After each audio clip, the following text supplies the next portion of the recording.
Today's episode are my 15 best travel tips.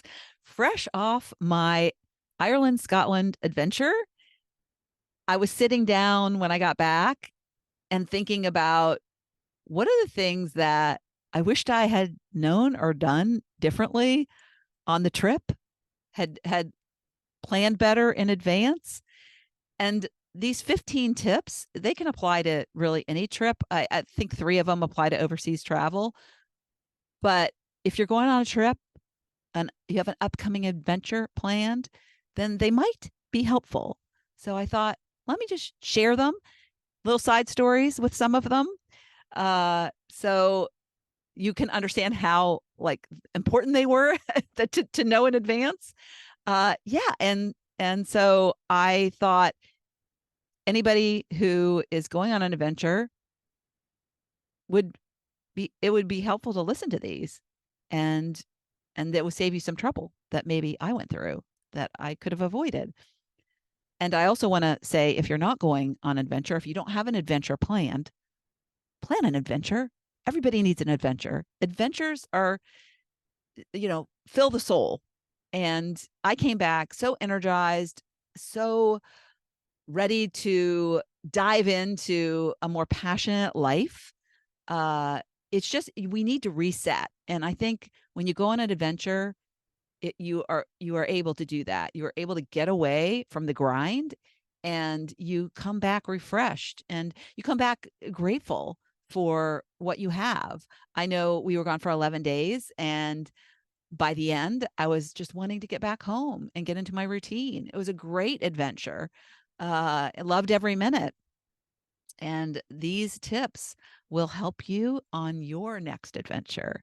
So be an adventurer, even if it's a little baby adventure, just plan your next adventure and apply these tips, the ones that, will help you on whatever adventure you're going to be going on. So here they are. Welcome to another episode of Living Your Sparked Second Half. Today, what I want to talk about is some travel tips. I want to give you some travel tips since I just went on a long trip, was gone to Ireland and Scotland for 11 days. And I thought I would share some of the things that I wished I had done or known before I went. So, some of the things I think, well, I gave some travel suggestions in a recent episode. I talked about because I asked Chat GPT, the artificial intelligence app, what the best places to travel for women over 50 were. And people really liked that. So I thought, well, how about travel tips? Kind of is a companion episode to that one. And so some are, it doesn't matter where you're traveling, you can go anywhere. There are tips for anywhere. And then there's about three of them out of the 15 I have that are specific to traveling further distances like overseas. So, with no further ado, let me get started. Number one, be grateful for what you desire in advance. This is a practice I started doing, and I highly recommend it because my gratitude practice, which I've been doing for a few years now, is all about what I'm thankful for that is in my reality and that is present in my life today, which is a great practice. So I'm not bashing that. I still do that. But what I've recently started doing is being grateful in advance for things that I want to bring into my reality. And so one of the things that I did was I had some gratitude around things that I wanted to happen during our trip.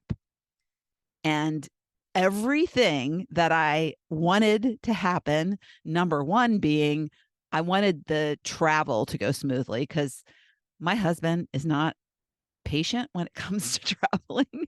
And if we have any travel hiccups, he's going to say, I'm not going anywhere anymore. And usually that dies down after a while. But, I just wanted it to go smoothly. We had a connection well, actually we didn't have a connection. We had just the flight straight over to Dublin.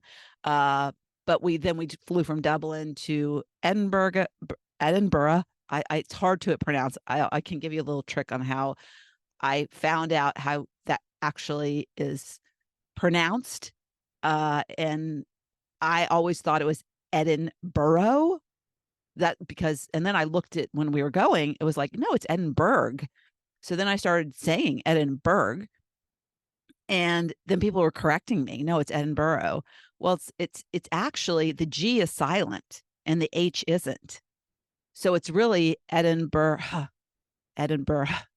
But you say it, you say Edinburgh, Edinburgh. So it's not borough, it's borough. So that's the little trick I learned instead of saying Edinburgh. So that is fresh off a Scottish person who explained it to me. All right. So I guess that's a 16th tip, how to pronounce Edinburgh. But then we flew into Edinburgh, and then on the way back, we had a connection through Dublin. And so it just needed to go smooth. And, there's a lot of things, not just connecting and leaving on time and that sort of thing. Going through customs, that can always be a big nightmare. I don't know if you've been through customs, but it's a lot. You have to have patience. It's a lot of waiting. It's a waiting game for many places. So that's a later tip. I'm going to give a tip about going through customs. All right. So be grateful in advance for whatever you want. And this doesn't even have to apply to travel, but particularly when you're traveling, be grateful for the things you want to have happen on your trip. Because the things, like I said, that I was grateful for in advance came true. And I think the way that the brain works is you're creating that which you're creating that which you want to achieve, your goals, your dreams. And if you rehearse it in your mind, and that's sending a message out to the universe knows and tries to conspire to help you. So that's why you want to do that. Number 2, download anything that you want to listen to or watch on your phone. Nowadays, especially overseas, a lot of stuff is you can watch so many movies that you want to watch. So you don't necessarily need things on your device, but I listen to audiobooks and I listen to podcast episodes. And so I like to listen to those. I don't need the stuff that the airplane provides. But what I forgot to do before I left is there's one podcast series that I'm listening to. It's about a Scamanda. If you've heard of it, it's like this woman who faked cancer and made money off of it. She's awful. She's in jail now, but so I went to listen, and I'm in the middle of it, and I didn't get those downloaded. You have to save the episodes or do something to get those saved. So make sure that you go to those podcast episodes that you want, or this podcast series, and make sure that those episodes are downloaded on your phone. And also audiobooks, because you can pick audiobooks and they're they like appear in your library, but you actually have to download them local to listen to them. And so what I listen to Audible, so it doesn't want to take up all that memory on your phone. So you only download the ones you want at the time, and then once you finish it, then you don't have to take up room. I think it takes up room on your phone. But anyways, that's just number 2, is make sure that you have what you need that you want to listen to already downloaded. So number 3, don't sit in the back, and this applies more to overseas because you're on a trip for longer, so you're gonna have to go to the bathroom. Shorter trips, go to the bathroom before you get on the plane, but don't sit in the back 8 to 10 rows. And you might not have an option. I would rather sit in a middle seat in an up front row than in the back rows, because people line up to go to the bathroom. And those aisles, 2 people, it's hard for 2 people to pass in those aisles. So essentially what's happening is the people that are waiting to go to the bathroom are, when the person comes out of the bathroom to go back to their seat, they're having to lean over into the seats of the people in the back rows. And I felt so bad for those people that were in the back rows. what a horrible experience that would be. That would be a travel nightmare to me. So I was glad we were sitting up closer to the front of the plane. Number 4, take an umbrella, especially if you're traveling to Ireland and Scotland. One of the woman of the couple that we were traveling with brought a little teeny umbrella. They make these little teeny umbrellas that you can stick anywhere. And I was like, oh my gosh, I should have thought of that. I even forgot my my raincoat. So of course, I got a new raincoat while I was over there in St. Andrews. So I'll always remember where I got my raincoat. So I was kind of excited that I got a new raincoat.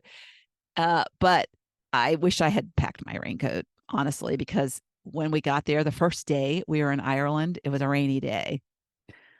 So fortunately, my husband let me borrow something of his that I could wear. But make sure, even if you aren't going to a rainy place, you never know. A little umbrella would be handy.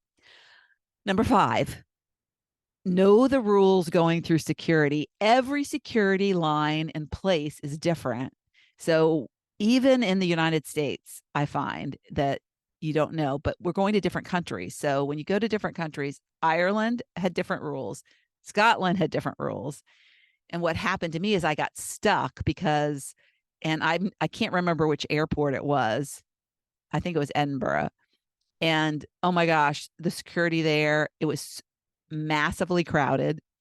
And so many of the bags were getting rejected. They go through the line and then they have to go to somebody who, the person looks at them through whatever technology they look at.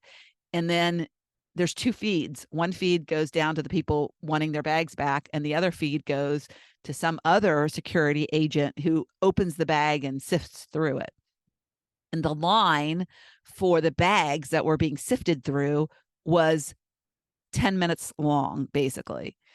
And so it was not, I've never seen a crowd like that. I mean, they even had a thing that says how long you have to wait to get your bag that was being inspected. And what happened to me is that, and I think this happened to a lot of people because the line was long, is I didn't take my computer out of my bag. Every other security line we had been through, I didn't have to do that. And so was there something else? Oh, my Remarkable. I had a Remarkable. I've never had to take that out at all, even places where I take my laptop out. So all those things were still in my backpack. And so I had an iPad, a computer, and a Remarkable. Nowhere did I see a sign that said, take those out. And usually when you have to take those things out, there's an agent that's repeating over and over to the people that are coming in, take out your electronics and put them in a separate bucket. So that didn't happen. And so that is the reason for the nightmare. So know the rules before you put all your stuff in the little carts or cubbies or whatever they're called. Ask an agent there, do I need to take my electronics out? Do I need to take my shoes off? We also had to take our shoes off there. We didn't have to take our shoes off any other airport. So know the security rules. It will save you time, especially in a place that's crowded. Plus, who wants people rummaging through their stuff? It's not unpleasant, very unpleasant situation.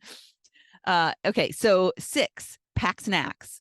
I think as moms are great at this. Moms pack snacks for their kids, and then you might nibble on some yourself. But as adults, we don't take snacks for ourselves. And so one of the things that I like to pack is I like to pack crackers and those little packets of peanut butter or almond butter, because those are easy and they're yummy because I love peanut butter and almond butter.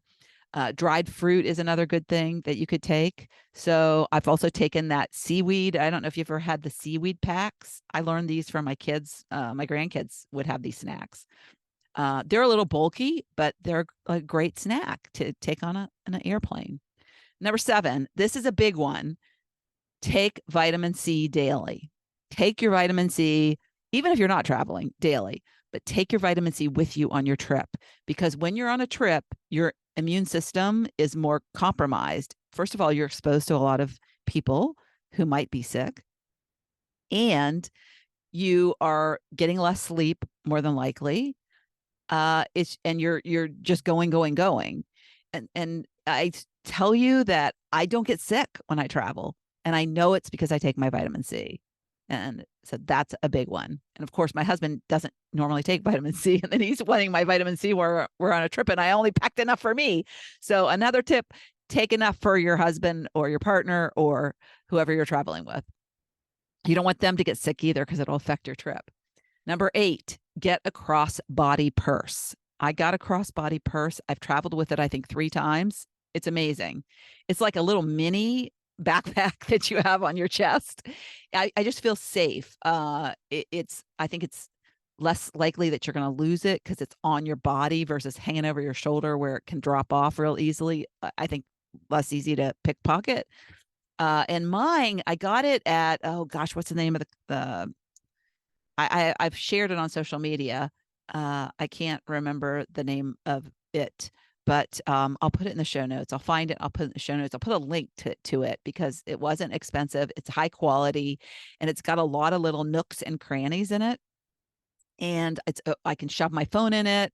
I have like my stevia in it. I have my wipes in it. I have of course, my credit cards, my wallet. So it's really handy. And I have my AirPods, and so I actually carried my cord for my phone. So because you can charge your phone on planes now.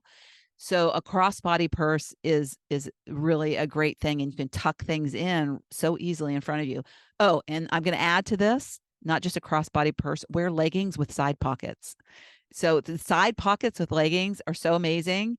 And I used to wear leggings. I didn't care about side pockets. Now I have to travel with side pockets. And so there's 2 things that I love about the side pockets is you can easily slip your phone in if you're you need to access it for your boarding passes, for example. It's just really easy access. Crossbody purse, you can pull it right out of the pocket. So either of those work for that, but also for instance, like your boarding pass and your license, it's just so easy to just slip them in there, and then they're easy to get to. Because even with the purse, sometimes you have to rummage to find things. So leggings with side pockets, I'm adding that. That's a 16th one. So, all right. So number 9, create a shared group. So if you're taking photos, we had a lot of people and they were taking photos. And when you're with a lot of people, they take pictures of you, you take pictures of them. So create a shared group or a shared drive. You can do a Google Drive. I ended up, because everybody's talking about it, and I'll create a Google Drive, and some of the people were all in our 60s, mostly 50s and 60s. And so people were like, what's a Google Drive? How do you do that? And I was like, everybody pretty much is on Facebook, or at least one of the couple was on Facebook. So I created a Facebook group. And so we're all sharing our photos in a Facebook group. And then you can download really easily the videos and the pictures. And you're like, some people did different things than we did. And so some of them have amazing pictures. So yeah, so I really encourage, you can also share you can create an album on I know on your iPhone, I'm sure on your Android has the same feature, and you can share that too. So, I can share it with my kids or my good friends. I talked to a friend yesterday and she's like, I want to see your pictures. So it's just easy. You just share with their phone number, and put all the photos in a shared album. So that's another tip. 10, when you travel, this is one for overseas. When you travel overseas, you're not getting the proper sleep. Most overseas, I live on the East Coast, and most overseas flights, they leave at night and you get there the next morning. And number 1, you're excited, so you can't sleep. And number 2, it's hard to sleep on a damn plane. Those neck things. Oh, the neck things. I see people with them. I switch mine around. So when you fasten it, you move it around so the bulky part's in front of your neck, because that's my I see people and they've got those neck things on and they're going forward asleep, but that's because they have them the wrong way. And I'm thinking that's going to even create more problems because it's in the back and it's forcing them forward too. So even those neck travel pillows don't necessarily work for me. So I never get much sleep on an airplane.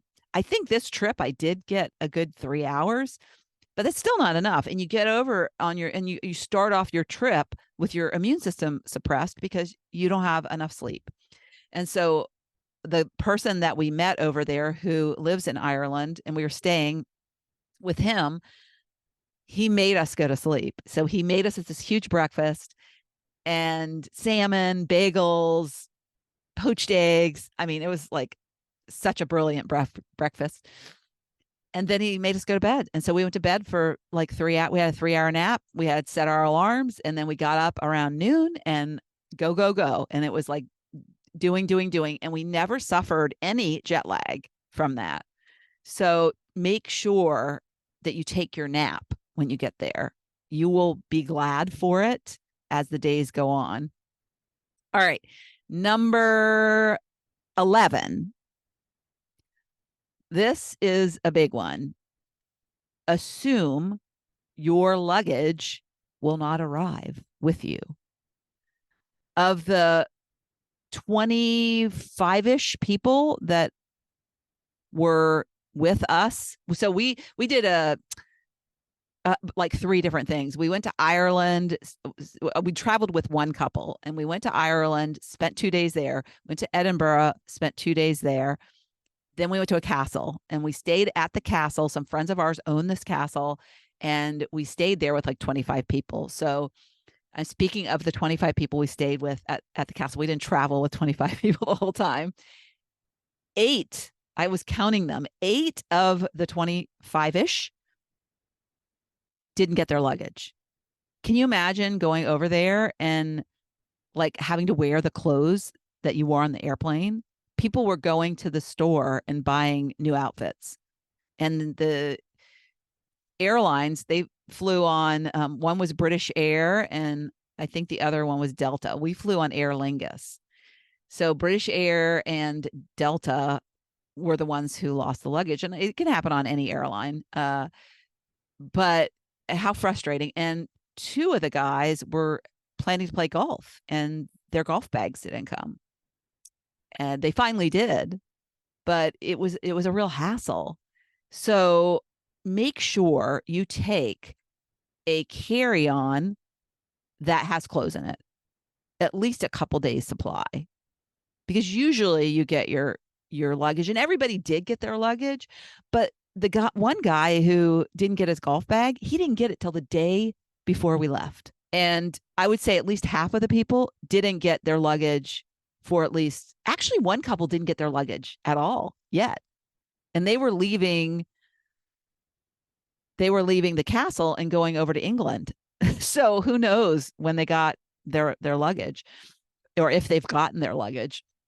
But the other, couple of the people didn't get their luggage for like 3 days. So it's really important to take at least a couple of days of clothes. I mean, they had to buy shoes, underwear.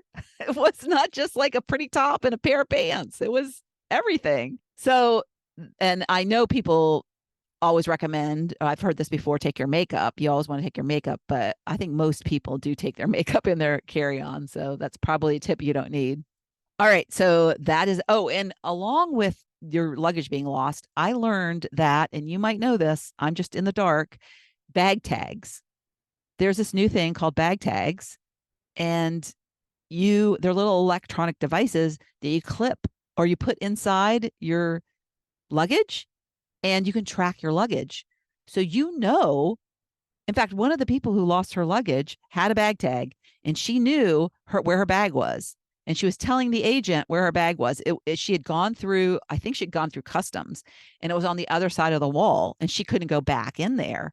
So how frustrating. She couldn't get her bag, but she knew where it was, and she still didn't get it. They had to go through the process through the airlines. So not necessarily that, you'll get your bag, but you'll know where your bag is, and you can track it, and you can feel more, I guess, comfortable that your bag is in a known location. Because sometimes the airlines, they'll say, well, I don't know where it is. And you can at least say, I know where it is. All right. So that was number 11. Number 12, you might not realize this, but if you travel over to Europe, you can go through U.S. Customs in Dublin. And the airport where we normally go in and out of in Washington, D.C., the customs is usually very crowded. usually takes a long time. So our experience with that is not pleasant. And so the Dublin customs has a reputation for being swift, smooth, and you don't have to wait very long, which we found to be true. So if you're going to fly overseas and you have to make a connection, I highly recommend going through the Dublin airport on the way home. And we had a very pleasant experience with Aer Lingus. So big props to that airline. So I know they fly through Dublin because they're an Irish airline. They have clovers on their wings or on their tails. So yeah, I would highly recommend going through Dublin for customs, US customs. Number 13, we had a little bit of a hiccup with the car rental. So this is the car rental tip. And you might know it. I did not know this. None of us, the four of us who are traveling together, didn't know this. But my husband had put the car rental on his credit card. And I was going to be the primary driver, and the guy we were traveling with was going to be the secondary driver. And you have to pay extra for secondary drivers. So when we got there, they wanted my credit card, and I didn't want to. I think I didn't bring the credit card, and that would have the money to pay for the stuff on it. And so like my other cards were debit cards, and so it was quite a amount of money that we were going to have to spend for the rental car. And so there was a real hassle because they were like, no, you have to use your credit card. If you're the primary driver, you have to use your credit card. And I'm like, I can't. That's not possible. So there's like, well, then you can't rent the car. So I was like, okay, well, so what we ended up doing is, even though my husband was going to drive the car, he had to be the primary driver, and we had to add me as a secondary driver. So we had two secondary drivers. We had to pay more. So just know going into it, because if I had known that going into it, we would have booked it with my credit card in advance, and then we wouldn't have had to pay extra money for me to be a secondary driver. But it was so good. Oh, and the other thing related to rental cars overseas is they have mostly stick shifts. They mostly have manual transmission cars. You have to special request an automatic. So if you don't know how to drive a manual and you've rented a car, case in point, you definitely need to make that request up front. It's lucky because I and the other secondary driver know how to drive stick shift. Actually, 3 out of the 4 of us knew how to drive stick shift. I had never driven on the right-hand side of the car on the left-hand side of the road with a stick shift shifting on my left hand. So that was a whole new experience, which was really fun. Actually, I am glad I made it home safely, and everybody trusted me, because that would be a scary thing, trusting somebody who'd never done that before. So kudos to my 3 driving passengers who trusted me with that. And it was way fun. So if you like to drive stick shifts and you want to experience driving on the other side, I don't know that I would ever chose that experience, but the fact that I did do it, looking back, it was so much fun. And so glad I had that experience. And I will say also that you think you might drive on the wrong side of the road. I only did that once when I got confused entering a roundabout. But I was kind of like the middle of the road and not the far wrong side of the road. But when you're following, you're usually following traffic. And so all I would say is just follow the traffic and you're fine. I think the person who was the most nervous was the friend we stayed with in Edinburgh. He came to the rental car place and to help us navigate back to his place, which was really nice, because when you don't know where you're going and you're in a different environment, driving on the different side of the road and a different side of the car, it can get a little overwhelming. And so I tell you, he was a little nervous driving with me, but we made it home and it was great. Made it back to his house. All right. Number 14, we wanted to eat at a seaside restaurant, and it was kind of one of those things where we didn't make reservations in advance. We didn't know where we were going to end up. We drove over to St. Andrews. On the way back to Edinburgh, we were like, oh, let's stop in this town. It looks like a really cool town. There was a highly rated restaurant that we wanted to go to. When we got there, the restaurant, there was like the line out the door, and we were like, no, we're not going to wait in line. and it didn't have great ambiance anyways. I'm there for the ambiance at the restaurant. So we walked along the seaside to find a restaurant, and we went into one, and the woman was a little gruff. She wasn't very nice. There's like two tips bundled into this one tip. So it looked like there was availability, but she said, "Do you have a reservation?" We said no. And she said, "Well, I'm sorry." And so we were like, "Oh," and we walked away with our tail between our legs. And we checked a couple other places, and they just weren't like where we wanted to eat. So we thought, let's go back there because they had outside tables, and let's see if we can sit outside. Maybe the reservations aren't for outside tables. So that was a great idea. And one of the people said, well, she wasn't very nice. And so the other thing that I would say, the second little tip here is give people second chances, because it could have just been a moment where she had something going on in her head, or had just talked to somebody who was mean, who was a customer, who knows. So we went back in there, and I approached her and I said, "Hey, can we sit outside? Is it possible to sit outside?" She was all cheery and she was like, "Sure, yeah, I'll take you out there." She was so nice the rest of the time. So we gave her a second chance. We gave the restaurant a second chance, and we tried, well, maybe we can sit outside. And then it was great because we sat under an awning, and then this rainstorm came that we weren't expecting. And we were tucked under this little awning. It was perfect, and we had a delightful meal.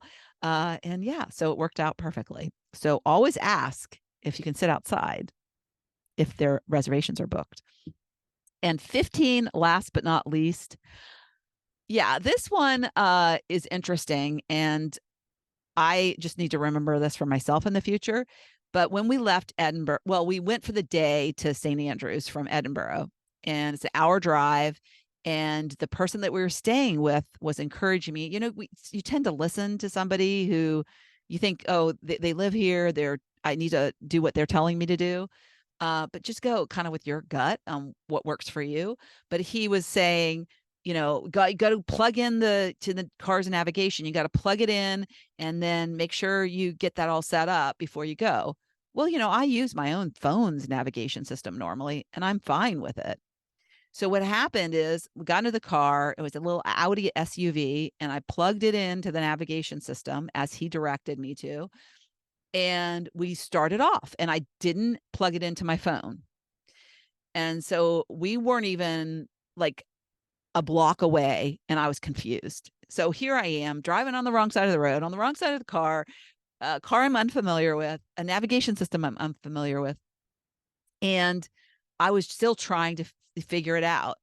And it was really, it was stressing me. It was overwhelming me. And I, you don't want that when you're in a strange city, when you're in a strange vehicle. And so ultimately we probably got to about 3 blocks from the house. And then of course, everybody's trying to instruct me, right? Because that's what passengers do. They try to help you. And so I'm hearing the navigation system, I'm hearing them, and I'm just like, ah! And so I just pulled over, and I said, "I'm not using the car navigation system. I'm using my phone." And right before I shut off the car navigation system, I realized that I was trying to follow the order that it was telling me to go, and it was backwards order. So the next place I was supposed to turn was at the bottom of the navigation. It wasn't at the top. So the navigation system, you have to be familiar with the navigation system. Use what you're comfortable with. And so I just was like, went back to my phone, used my phone the whole time. My phone never failed me until we got at the very end, and we were going to leave, and we were back at the Edinburgh airport to leave. And the car, and I always reminded of The Office. You remember The Office? And they ended up in the lake because the GPS kept calling, and they saw the lake, and they're still driving into the lake. So the navigation was telling me to go to the airport, not the rental. And I put the rental place in. And so I was listening to the navigation system. In the car is like, "No, turn there. And it was a roundabout and all that. And we ultimately got to the rental car place, but I navigated incorrectly and we had to go through the airport. And that was a little bit of a hiccup. But other than that, everything went smoothly. So that is what my tips are. The 15 tips, you call them lessons learned. tips for you when you're going on your next travel adventure. And most of them apply to anywhere you go. So I hope that this helps you, and I hope you enjoyed my little side stories as I was explaining the tips. It was an amazing adventure. I can't believe we've been planning it for so long. I can't believe it's finally over and just a memory, or several memories, I will say. I'm going to do another episode. My next episode is going to be about our bike adventure, specifically to the bike adventure, and what I learned on the bike adventure that just reinforced what I already know. But it's funny how sometimes we need these reinforcements. And my next adventure is not too far away. It's basically 3 weeks from today. I'm leaving to go to Sedona, Arizona for my first retreat that I'm hosting. So I'm super excited about that. I had a new person sign up yesterday. There's still 3 spots left. One person dropped out because her husband is ill. So that opened up another spot. So there's 3 spots left. And if it's something that you have thought about wanting to do a retreat, the person I talked to yesterday, she wants to host retreats, but she's never been on a retreat. And I told her, I said, same for me, exact same thing. I wanted to go on a retreat. It was on my vision board, but I wanted to host it. It was really on my vision board because I want to host a retreat, but wouldn't it be nice to go on a retreat to understand how retreats work? And I am, because I went on this yoga retreat to Greece like a year and a half ago, and it further planted that seed that I want to do this, not necessarily yoga, because I'm not a yoga instructor, but I want to bring a group of women together. I want to have a transformative experience. And there are things that I did on that retreat that I am going to do my version of. And so it's just a wonderful, no matter what, if you're feeling like you need to get away from the hustle bustle, if you're feeling like connecting with women, like-minded women who are on a personal growth path, and wanting a better second half, wanting to really understand like why are we still here? And because a lot of people haven't made it to where we are age-wise, why are we still here? And what is there left to do? And that requires really understanding who you are and what dreams you have. And it requires listening to your intuition. So we're going to get into a lot of intuition building, learning new skills. And that's what I'm most excited about, because that's something that I have been weak in and I've only learned late in life. So if this is something that appeals to you, then please reach out to me. I'm on social media. My links are in my show notes. You can email me at laurie.wright@notyouraverage.grandma.com, LAURIE, WRIGHT. So reach out to me and get signed up. It's never too late to have a new adventure.